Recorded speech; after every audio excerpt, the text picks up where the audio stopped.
नमस्कार, आप देख रहे हैं SKL न्यूज और मैं हूं आपके साथ महिमा जैन। अगर आपको ये बताया जाए कि कभी चौक से बच्चों को पढ़ाने वाला एक साधारण सा इंसान राजस्थान के सबसे बड़े एवं उग्र आंदोलन का नेता बना, तो शायद यकीन नहीं होगा।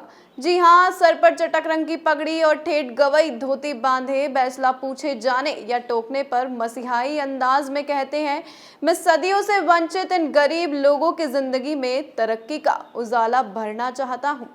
देखिए SKL न्यूज की खास रिपोर्ट।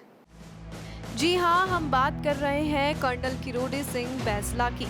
किरोड़ी बैसला ने अपने जीवन की शुरुआत एक साधारण अध्यापक के रूप में की और अपने पिता के नक्श कदम पर चलते हुए सेना में एक सिपाही के रूप में शामिल हुए।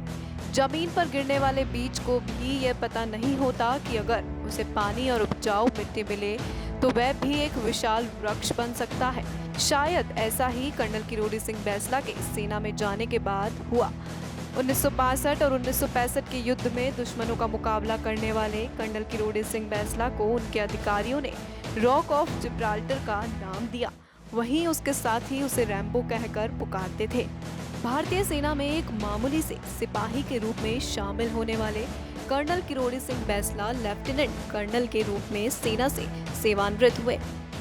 मैं टीचर रहा हायर सेकेंडरी स्कूल में 6 महीने के लिए, फिर मैंने छोड़ दी, आर्मी में चला गया। उन दिनों में I was married at the age of 15, so I was not eligible for direct commission. मैंने रैंक्स में ज्वाइन किया, वहाँ रहा, वहाँ से कमीशन प्राप्त किया और उसके बाद में मैंने नौकरी की, सर्विस की। और जब यहाँ आया मैं, तो मेरी पत्नी और मैंने डिसाइड किया, हम दोनों ने, कि नहीं, हम तो गांव में रहेंगे। अपने गांव बुंडिया जिला किरोली की एक औरत के ताने ने कर्नल किरोड़ी सिंह बैसला की जिंदगी बदल दी। औरत ने ताना दिया था कि कर्नल ने जो किया वह अपने लिए किया, हम गुजरों के लिए क्या किया। यहीं से कर्नल किरोड़ी सिंह बैसला ने प्रभावित होकर सोचा कि कैसे अपने समाज को आगे लाया जाए और किताबों के शौकीन किरोड़ी बैसला ने आरक्षण के लिए जनसभाएं शुरू की। शुरू में तो कर्नल किरोड़ी सिंह बैसला की किसी ने नहीं सुनी, लेकिन बाद में धीरे धीरे लोगों को उन पर यकीन होने लगा। बैसला ने अपने मजबूत इरादे, संघर्ष और जुनून से आरक्षण के लिए अपने लोगों को जागृत करना शुरू कर दिया। मुझे यहाँ पर संख्या चाहिए।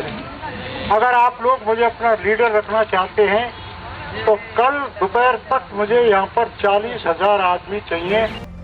कर्नल किरोड़ी सिंह बैसला इस दौरान अपनी जनसभाओं में ये भी जरूर कहते नजर आए कि शादियों पर पैसा बर्बाद करना बंद करो और घर जाते समय अपने बच्चों के लिए किताबें लेकर जाओ,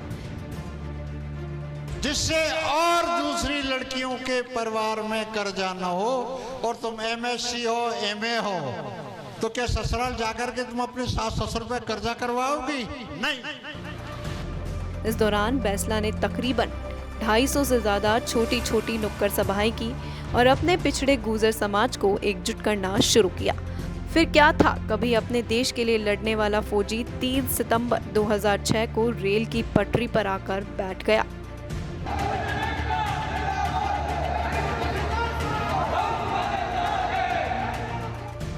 देखते ही देखते ये साधारण सा दिखने वाला नौजवान गुर्जर आरक्षण आंदोलन का सबसे बड़ा नेता बना और ये आंदोलन राजस्थान का सबसे उग्र व सबसे लंबा चलने वाला आंदोलन हो गया। जहां एक और बैसला ने शिक्षा के प्रसार और गुर्जर आरक्षण आंदोलन की अलख जगाई, वहीं दूसरी ओर उसी किरोड़ी बैसला को गुर्जरों के उग्र आंदोलन का जिम्मेदार माना गया। कर्नल किरोड़ी सिंह बैसला पटरियों पर आंदोलन के लिए बैठते हुए हमेशा कहा करते थे कि या तो सरकारी कागज या फिर गोली ही उनको इन पटरियों से उठा सकती है। हम यहाँ पर बैठे हैं, हम यहाँ से कहीं जा नहीं रहे हैं। दूसरी ओर इस आंदोलन के फलस्वरूप राजस्थान सरकार ने स्पेशल बैकवर्ड कास्ट श्रेणी बनाई, जिसमें गुर्जर के साथ अन्य जातियों को सम्मिलित किया गया। बैसला के आंदोलन के फलस्वरूप ही देवनारायण योजना की शुरुआत की गई, जिसमें बंजारा, गाड़िया, लोहार, लबाना, गडरिया गुर्जर, राइका, रेबारी जातियों को शामिल किया गया। जब समाज सुधार के लिए किए गए आंदोलन उग्र होते हैं और सरकारी संपत्ति को नुकसान पहुंचाता है, तो शायद किसी सुधार की तरफ बढ़ाए गए कदम वापस पीछे की तरफ खिसक जाते हैं। गुर्जर आंदोलन जिसने राजस्थान की छाती को लाल कर दिया। हिंदुस्तान का गुर्जर समुदाय राजस्थान की पूर्व मुख्यमंत्री वसुंधरा राजे को गुर्जर आरक्षण आंदोलन में शहीद हुए आंदोलनकारियों की मौत का आज भी जिम्मेदार मानता है। प्रथम प्रधानमंत्री पंडित जवाहरलाल नेहरू ने आरक्षण को लागू करते हुए कभी ये नहीं सोचा था कि जिस आरक्षण को वे दलित, पिछड़े और शोषित समाज को आगे बढ़ाने के लिए लागू कर रहे हैं, वही आरक्षण आंदोलन की शक्ल ले लेगा, उसी समाज के युवाओं की जिंदगी ले लेगा। जहां आरक्षण के लिए होने वाले आंदोलन की बात करें तो इनमें सबसे प्रमुख और उग्र आंदोलन गुर्जर आंदोलन ही है। 2006 से लेकर 2019 तक इस आंदोलन में गुर्जर समाज के 72 लोग अब तक इसमें अपनी जान गंवा चुके हैं। अगर दूसरे शब्दों में कहा जाए तो वाकई में इस आंदोलन में गुर्जरों ने जितना कुछ पाया है उससे कहीं ज्यादा गंवाया भी है। खैर, तमाम बातों के बाद में भी कर्नल किरोड़ी सिंह बैंसला अपने समाज के लिए गौरव की मिसाल बने रहेंगे और उनको हमेशा अपने समुदाय के लिए संघर्ष की जीती जागती मिसाल के रूप में इतिहास के स्वर्ण अक्षरों में उनको याद किया जाएगा। फिलहाल के लिए इतना ही। आप देखते रहिए SKL न्यूज़। नमस्कार।